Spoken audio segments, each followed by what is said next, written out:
அதிகாரம் 40க்கு சென்று விடுவோம். இதுவும் ஒரு எளிய அதிகாரம் தான், ஆனால் மிக அருமையான ஒரு நிகழ்வு கதை வடிவிலே சொல்லப்பட்டுள்ளது.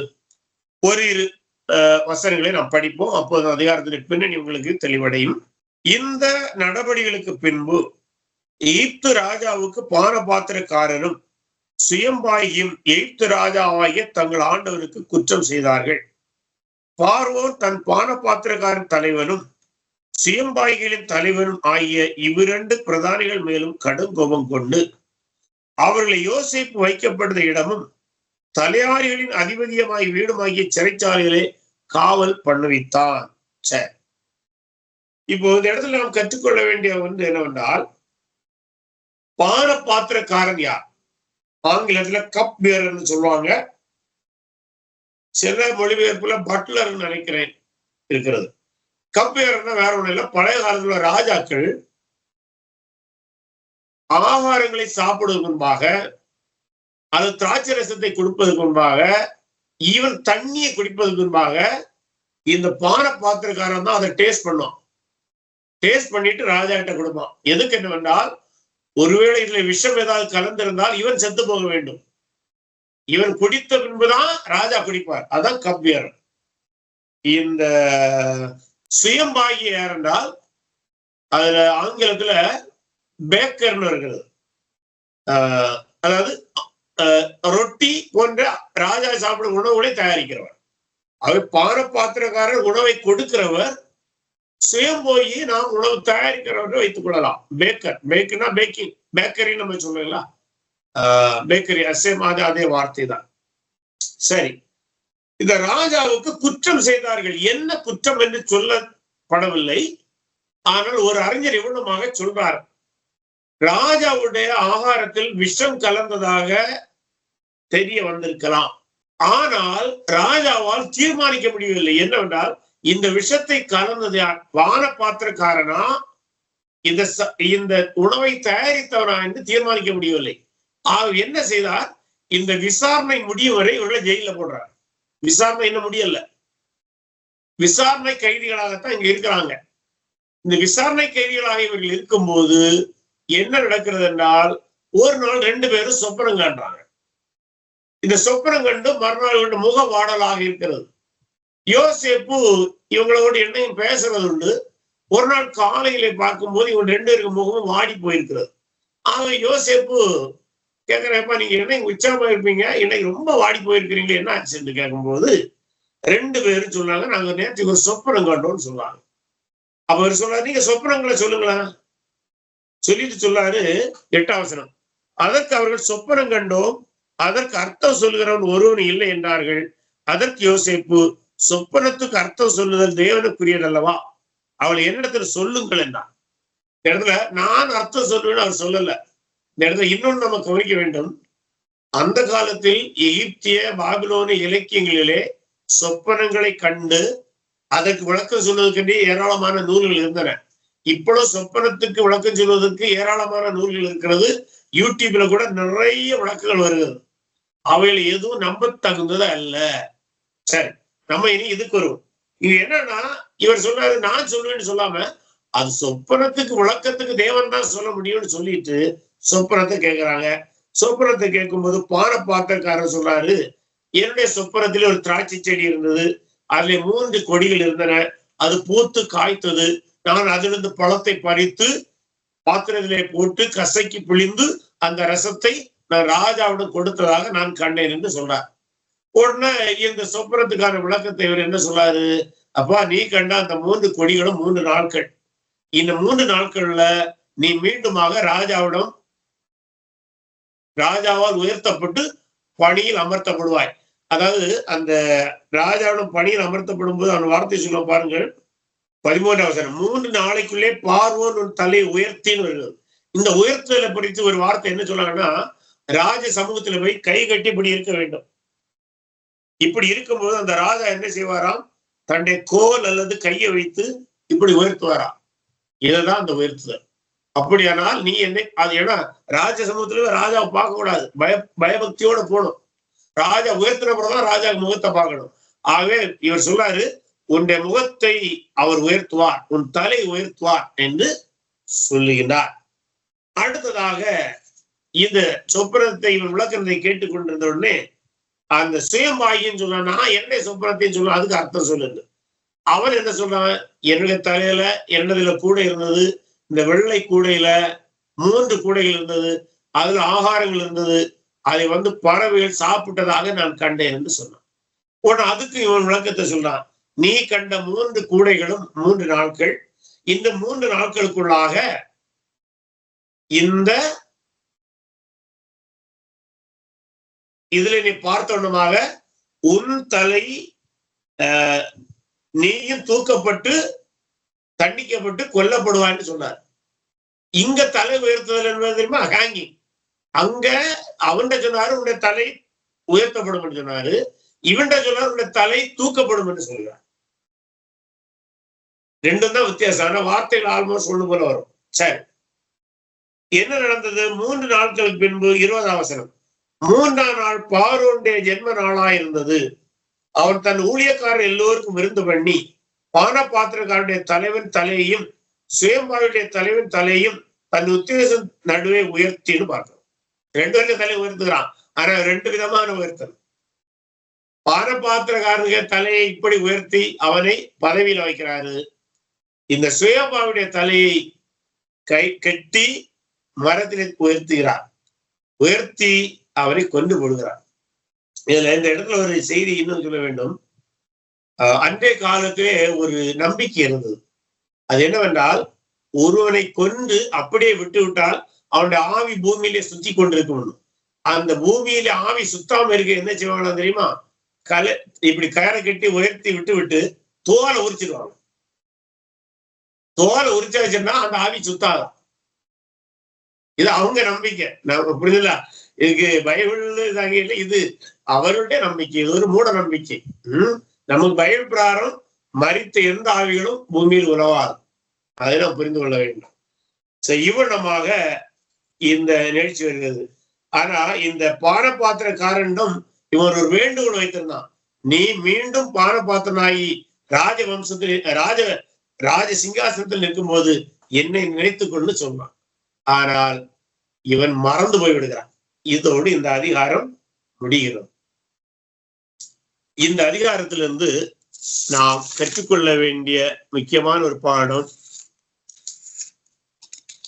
இங்கேயும் சூழ்நிலைகள் மூலம் தேவன் வழி நடத்துவதற்கு நேராக, தேவ திட்டத்துக்கு நேராக யோசேப்பு சென்று கொண்டிருக்கிறான்.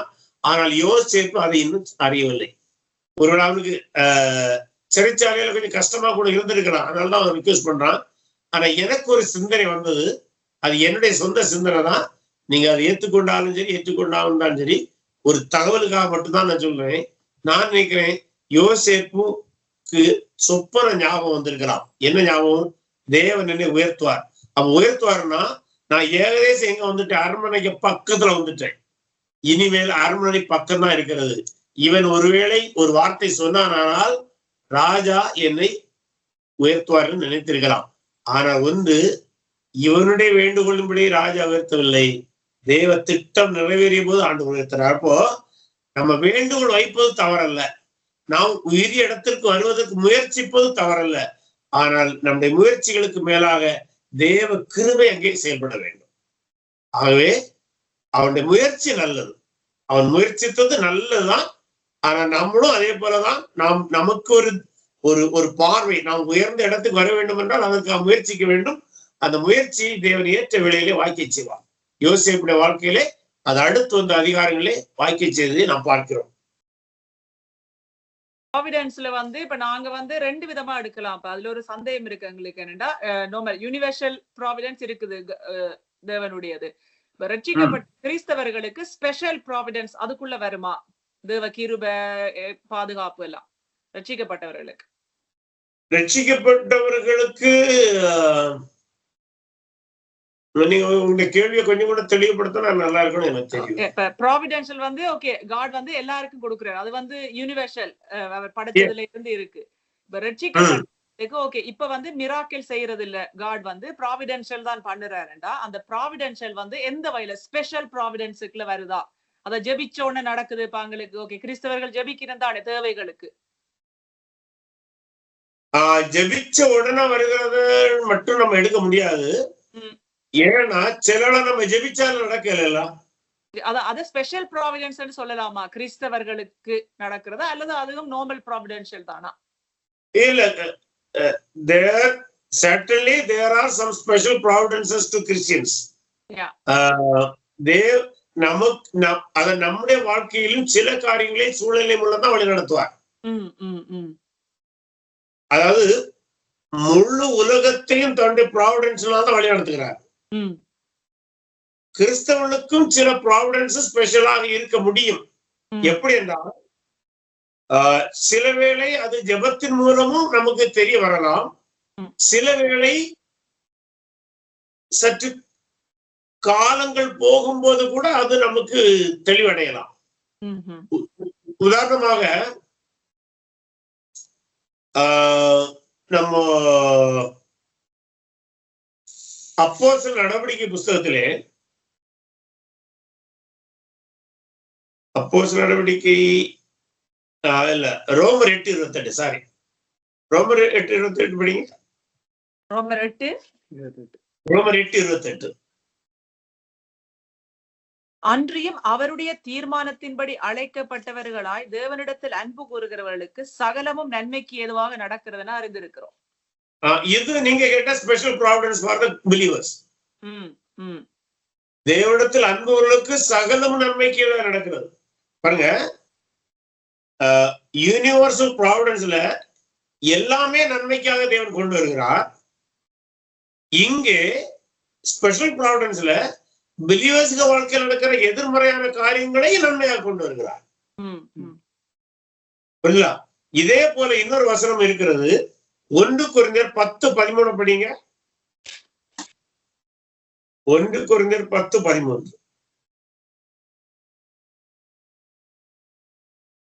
மனுஷனுக்கு நேரிடுகிற சோதனை அல்லாமல் வேறே சோதனை மனிதருக்கு ஏற்படுகிற சோதனை அல்லாமல். அப்போ யூனிவர்சலா எல்லாருக்குமே அது உண்டு. அடுத்த படிங்க. தேவன் உண்மை உள்ளவராய் இருக்கிறார். உங்கள் திராணிக்கு மேலாக நீங்கள் சோதிக்கப்படுகிறதற்கு அவர் இடம் கொடாமல் சோதனையை தாங்கத்தக்கதாக சோதனையோடு கூட அதற்கு தப்பிக்கொள்ளும்படியான போக்கையும் உண்டாக்குவார். Second part is a special providence. அப்ப ஆவியானவருடைய வழி நடத்துதல், அந்த கைடன்ஸை நாங்க ஸ்பெஷல் ப்ராவிடன்ஸா எடுக்கலாம் இல்லையா? இந்த வசனத்தில் ஆவியானுடைய வழி நடத்தல அப்படி அல்ல. அது நடந்து வருகிற விதத்தை தான் அப்படி எடுக்க முடியும். ஓகே. அது ஒரு நிகழ்வு எவ்வளவு நடந்தேறி வருகிறது தான் ஸ்பெஷல் ப்ராவிடன்ஸ்ல வரும். ஓகே. நீங்க சொன்ன வசன பரிசுத்தாவினுடைய வழிநடத்தல் என்பது the scriptural guidance. Okay, yeah. It is not the providential guidance. It can be, அதாவது providential guidance not only the scripture, the even is also included. Yeah. இப்ப உதாரணத்துக்கு உங்க வாழ்க்கையை நீங்க சற்று பின்னோக்கி பாத்தீங்கன்னா உங்களை அறியாமலே சில காரியங்கள் உங்களுக்கு நல்ல நன்மைகளை கொண்டு வந்திருக்கும். நீங்க அதை டைரக்டா ஸ்கிரிப்சர்ல தேட முடியாது. அதுதான் ப்ராவிடன்ஷியலோட ஸ்பெஷல் கைடன்ஸ். ஓகே, புரியுங்களா? அது இனி அந்த ஸ்பெஷல் கைடன்ஸ் சிஸ்டருக்கு ஒரு விதமா இருக்கும், ஒரு சூழல்ல பிரதருக்கு ஒரு விதமா இருக்கும், எனக்கு வேறு விதமா இருக்கும். ஏன்னா உங்க சூழ்நிலை வேற, பிரதருக்கு சூழ்நிலை வேற, என்ன சூழ்நிலை வேற. அது போல உங்க குடும்பத்துக்குன்னு ஒரு ஸ்பெஷல் ப்ராவிடன்ஸ் கூட தேவன் கொடுத்திருக்கலாம். அதை நீங்க ஒரு காலகட்டம் வரும்போது லேட்டா நீங்க புரிவீங்க, கர்த்தரைகளை எப்படி அற்புதமாய் வழி நடத்தி வந்திருக்கிறார் என்பது புரிய முடியும். அது நம்ம பைபிள்ல போகும்போது இந்த ஆபிரகாமுடைய வேலைக்காரன் எலியாசார் ஈசாக்கு பெண் போர்த்து சொல்வார் தெரியுமா? அது ஒரு ஸ்பெஷல் ப்ராவிடன்ஸ் ஆகும் த்ரூ தி சிச்சுவேஷன்ஸ். அது இப்ப யோசேப்புக்கு வாழ்க்கையும் ப்ராவிடன்ஸ், பட் லாங் ஹிஸ்டரி. ஆனா அதனால நமக்கு அது ஈஸியா புரிய முடியல. பட் அல்டிமேட்லி இப்ப நமக்கு தியாலஜி படிக்கும்போது தெரியும், இவள் அனைத்துமே தேவன் அவனுக்கு நன்மையாக மாற்றுவார். அத நீங்க ஒரு வசனம் படிப்பீங்கன்னு நினைக்கிறேன். எனக்கு இந்த சங்கீதம் 115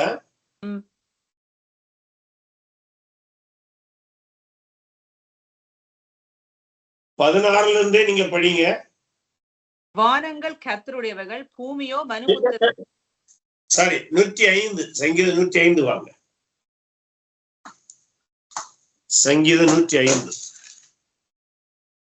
அவர் தேசத்திலே பஞ்சத்தை அறிவித்து ஆகாரம் என்னும் ஆதரவு கோலை முற்றிலும் முறித்தார். அவருக்கு முன்னாலே ஒரு புருஷனை அனுப்பினார். யோசேப்பு சிறையாக விற்கப்பட்டான். அவன் கால்களுக்கு விலங்கு போட்டு ஒடுக்கினார்கள். அவன் பிராணன் இரும்பில் அடைபட்டிருந்தது. கர்த்தர் சொன்ன வார்த்தை நிறைவேறும் அளவும் அவருடைய வசனம் அவனை புடமிட்டது. பாருங்க, இதெல்லாம் ப்ராவிடன்ஸ் கைடன்ஸ் தான் வருகிறது. அதனாலதான் ஒரு இடத்துல யோசேப்பு ஒரு வார்த்தை சொல்லுவாரு, ஆதியாகமத்துலதான், எனக்கு எந்த நீங்களோட நன்மை தீமை செஞ்சீங்க கர்த்தர் 50 அதிகாரம் வாங்க. நீ 50:20. நீங்கள் எனக்கு தீமை செய்ய நினைத்தீர்கள், தேவனோ இப்பொழுது நடந்து வருகிறபடியே. அந்த வார்த்தை அண்டர்லைன் பண்ணுங்க. அதான் ப்ராவிடென்ஷியல் கைடன்ஸ். இப்பொழுது நடந்து வருகிறபடியே வெகு ஜனங்களை உயிரோடு காக்கும்படி அதை நன்மையாக முடிய பண்ணினார். சோ அந்த ஒரு நடந்தேறுதல் இருக்கு. அதுல அந்த நடந்தேறுதல நம்ம ஸ்டெப் பை ஸ்டெப்பா தான் புரிய முடியும். பெரும்பாலும் அது நடந்து முடிந்த பிறகுதான் புரிய முடியும். ஆமா, ஆனா நம்ம ஜெபிக்கலாம். எப்படி ஜெபிக்கலாம்? எலியேசர் ஜெபித்தார் பாருங்க, ஆண்டவரே நான் இப்படி எல்லாம் பாக்குறேன், எனக்கு அதுக்கு நேரம் வழி நடத்தும் என்று. ஆனா அதுல ஒரே ஒரு எச்சரிப்பை, எலியேசர் ஜெபத்துல உள்ள ஒரு எச்சரிப்புல நம்ம இருக்க வேண்டியது, இப்படி நடந்தாதான் கர்த்தருடைய சித்தம் நம்ம இனி ஜெபிக்க கூடாது. ஏன்னா அன்னைக்கு அவனுக்கு வசன தெளிவு இல்லாதனால அப்படி ஜெபித்தான். இன்னைக்கு நம்ம ப்ராவிடன்ஷியல் கைடன்ஸ் ஜெபிக்கும் போது கர்த்தருடைய சித்தத்துக்கு முழுவதுமாய் ஒப்பு ஜெபிக்க வேண்டும். இயேசு ஜெபித்தார்ல, உம்முடைய சித்தத்தின்படியே ஆக்கணும். ஆண்டவரே நான் இந்த காரியத்திலே ஜெபிக்கின்றேன், நீர் அதை உம்முடைய சித்தத்துக்கு நேராக என்னை வழி நடத்தி அந்த காரியத்தை உமக்கு சித்தமான செய்யணும் ஜெபிப்போனா, God in his providence will guide you to that place. If it is God's will, அது ஒரு ஸ்பெஷல் வழி நடத்தல் தான். ஜெபிச்சு ஒரு காரியத்தை நான் பெற்றுக்கொண்டா அதுக்கு நான் மிராக்கல் என்ற ஒரு பெயரிடக்கூடாது இல்லையா? இப்ப எல்லாரும் நான் ஜெபிச்சதால ஒரு மிராக்கல் நடந்ததுன்னா சொல்லிவிடும். ஆனா அது தவறான ஒரு என்ன சொல்றது, அந்த அப்ளை பண்றது தவறா இருக்குன்னு நினைக்கிறேன் இல்லையா? ஆமா ஆமா, அதாவது மிராக்கிள்ங்கிற வார்த்தையுடைய பொதுவான ஒரு டெபினிஷன் என்ன சொல்றாங்கன்னா, எனிதிங் இயற்கை விதிகளுக்கு மேலாக நடக்கிறது தான் மிராக்கிள். அதாவது ஆண்டவர் தண்ணீரில் கனமான பொருட்கள் மூழ்கும், ஆனா இயேசு தண்ணீரின் மேல் நடந்து வருகிறார், அது மிராக்கிள். மரித்தவன் உயிர் தள்ள முடியாது, இயேசு உயிர் கொடுக்கிறது, அது miracle. So super natural, super natural, நேச்சுரலுக்கு மேலாக நடக்கிறதா மிராக்கிள். கன்னியிடம் குழந்தை பிறக்காது, கன்னி மரியாளுக்கு குழந்தை பிறந்தது, அது மிராக்கிள். சரியா? அதனால மிராக்கிள் அப்படி. பட் இப்போ ஒரு கேஸ், நம்ம பேச்சு வழக்குல கர்த்தர் நமக்கு செய்கிற நன்மைகள் நம்முடைய எதிர்பார்ப்புக்கு அப்பாற்பட்டு இருக்கும் என்றால் அற்புதம் தேவன் எனக்கு செய்தார் என்று சொல்வது தவறல்ல.